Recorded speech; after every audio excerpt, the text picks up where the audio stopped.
channel របស់เพจว่าเนี่ยនឹងឈ្មោះថា CC Sushi ខ្ញុំសុំទោសបើខ្ញុំនិយាយខុសកន្លែងណាដែល channel របស់គាត់ទុះមែនតើអ្នកគ្នាដែល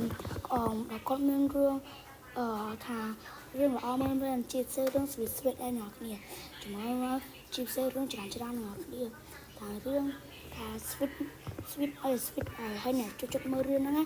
ចូលមើលវីដេអូគាត់មកដូចជាអ្នកគ្នាមើលថា sweet មកអ្នកគ្នាដូចជាមើលរឿងមិត្តភាពមិត្តភក្តិឬស្នេហាអ្នកគ្នារឿងថ្ងៃមុនយើងស្រឡាញ់គ្នាអីជាដើមអ្នកគ្នាថា sweet អ្នកគ្នាឥឡូវខ្ញុំ rose អ្នកគ្នាវីដេអូមួយដែលគាត់ថាទៅថាអស់មើលអ្នកគ្នាrose អ្នកគ្នានេះអ្នកគ្នានេះនេះគឺជារឿងខ្ញុំស្អប់មនុស្សប្រុសថារឿងនេះល្អមែនតើអ្នកគ្នារឿងហ្នឹងsweet អីជួយមើលណាអ្នកគ្នាមើលទៅចូល channel របស់គាត់រឿងខ្ញុំស្អប់មនុស្សប្រុសទេអីអ្នកដែលចូលមើលរឿងបែប sweet បែបរឿងកំដរអារម្មណ៍មើល channel របស់គាត់បានហើយមុននឹងឈានចូលទៅដល់វីដេអូកុំភ្លេចជួយ subscribe គាត់ផងណាបាយបាយ